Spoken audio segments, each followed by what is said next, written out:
Hey, welcome to Wolf's Watch. I'm Wolf. Thanks for being part of the conversation. This is 21st century television, live and interactive, right? We broadcast live, but it's two-way. It's not just broadcasting like it used to be back in the days where it's just one way you sit back and watch, right? You can comment. You can, put pictures in your comments, hit that like button, let us know what your thoughts are. If you got questions, put them in.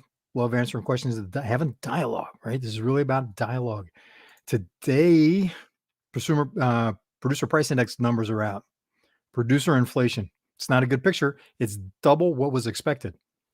Inflation was up to 1% in January. So that is double what was expected. It was 0.4% in December. So it's up to 1%. It was expected to go up to 0.5%. This is a big leap.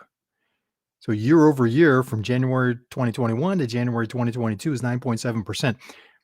What really puts a fine point on that is there is no reason to expect that the inflation is going to start tapering off, that this is a peak. All right. Experts have been consistently wrong on this. A year ago, we're being told this is transitory. It's not. We've seen consumer inflation, right, is lagging behind supply chain, supplier producer inflation, because it gets absorbed in the supply chain, gets absorbed in profit margins. There's been productivity increases, right? You're working on productivity. You are working on productivity inside your company, right? You need to be in an inflationary time. It's huge, work on costs. And I don't mean slash and burn cutting costs, but in making intelligent changes so that it is possible to continue to produce more without adding more. It's possible to produce the same with less, right? Got to have that productivity up to manage your cost. So back to this. Gonna put my glasses on because I got some. Make sure I'm checking my notes here to keep it focused and respect your time and to deliver value. Want to deliver value in this? It's coming back to the inflation. We see what's happening. There's still a lot going on in the supply chain, right? A lot of disruptions. Ports are still backed up. It's improved, but ports are still backed up. Things are moving slow.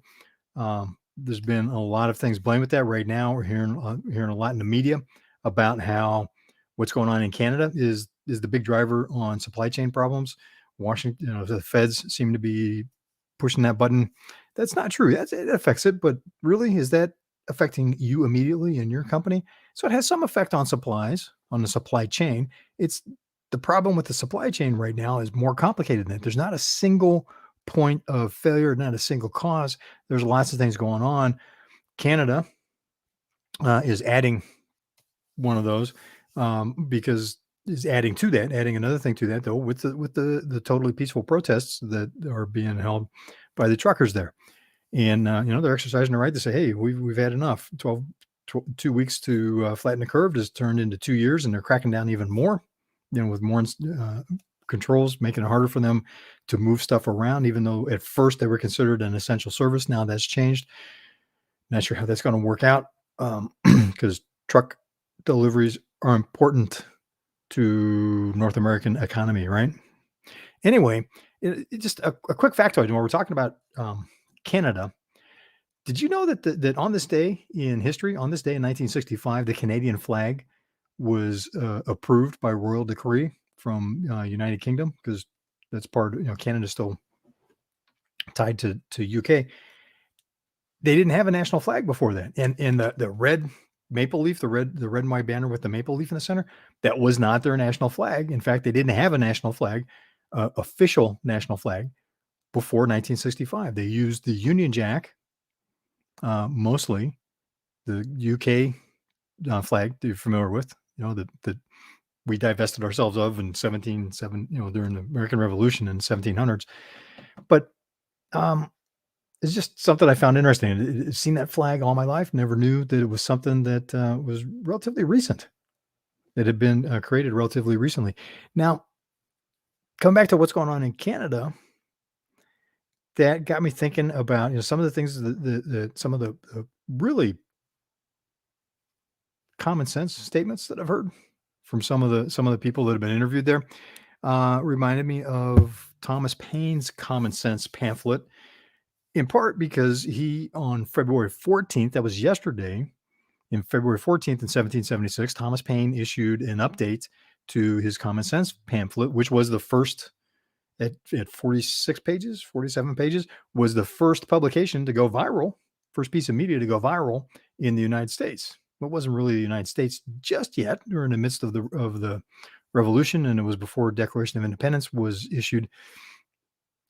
500,000 copies sold in 1776.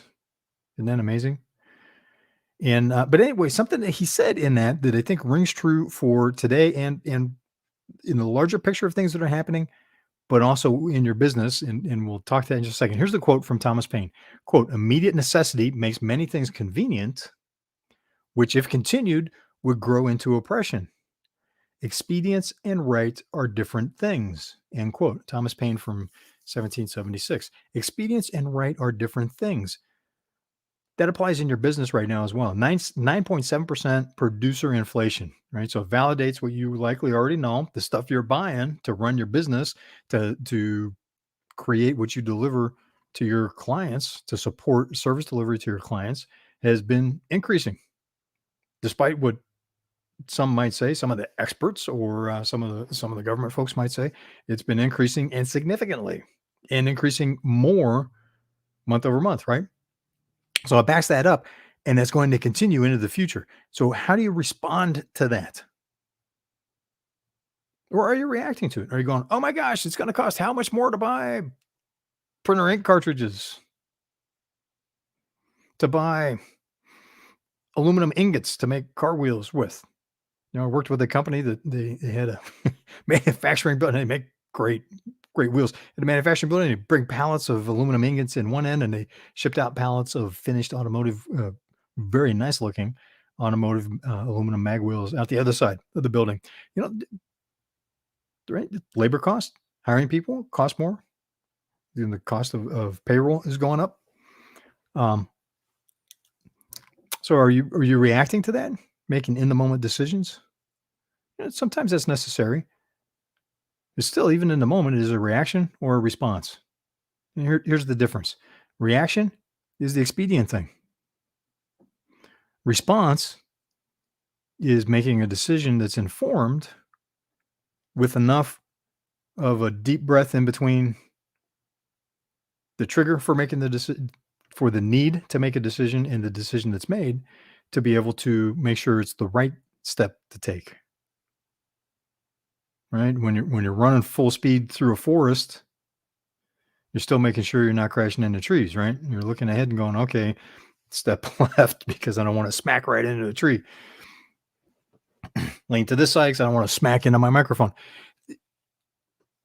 Seems like a subtle, like a distinction without really a distinction, but it is. There's a big difference in terms of the thought process that goes behind that and the impact that it has.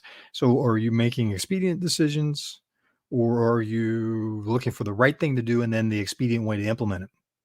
Right? Expedience and right are not the same thing. They do have a logical order. And in responding to the 9.7% or worse, depending on what industry you're in and what you're buying, inflation that you're seeing that's been validated by the feds, and they always underestimate that. We know it's a lot worse, right?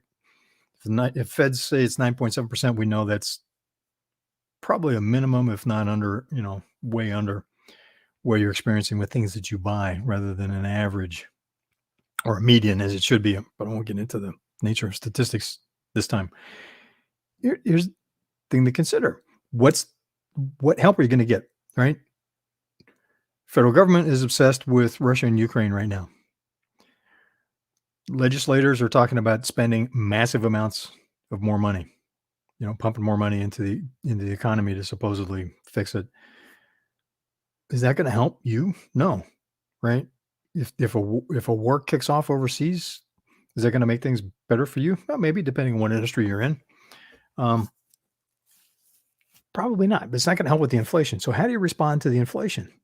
It's likely to get, now some experts are saying it's likely to continue to get worse. There really is no evidence. There's no data to support that this is the peak. Right. So it's likely to get worse. Is just how much, how fast, and how long. So if it stays just where it's at, let me run a scenario for you. If it stays at 9.7% now for the rest of 2022, That means that in January of 2023, when you buy something, it's going to cost you over 20% more than what you paid for it in January 2021. In December of 2020, would you have thought that 2021 could potentially look like a bright spot compared to 2023, right? So this is going to continue through. And there are some experts saying that, look, inflation is going to run, inflation is going to continue through 2023 as well. So it's here for 2 years to come. It's just a question of how bad it's going to get.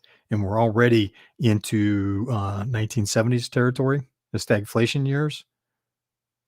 If you're old enough to remember that. If not, we had high inflation, high interest rates, low growth. That's why it was called stagflation. It was a really tough year. And then we had a very severe recession that was thankfully short, but when you look at the numbers, was even worse than the global financial crisis of 2008, 2009 that happened here in the United States. So consider that. Now, here's the tactic that I wanted to share with you to respond, to look for the right thing to do before getting into the expedient way to implement so that you can seize the moment. Most CEOs, and this is backed up by annual surveys, especially in annual surveys for 2021, now for 2022, are overly optimistic about what's going to happen with their business within their industry relative to the general economy. 2021, the take was, it was like, oh yeah, this is going to, especially after 2020, right? 2020 was a very interesting year. We'll just leave it at that. Going into 2021, the sentiment was, this is going to be an awesome year. And you know what? Our industry is going to be even better than the general economy. And my company is going to do way better than our industry, than our market that we serve, than our competitors.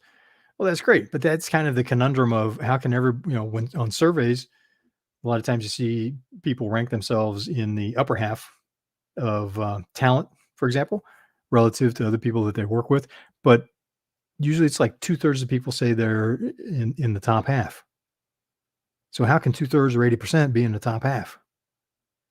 Right? A little bit of a problem with the math on that. And I never said there would be no math, right? We're in business. There's some math that goes along with it.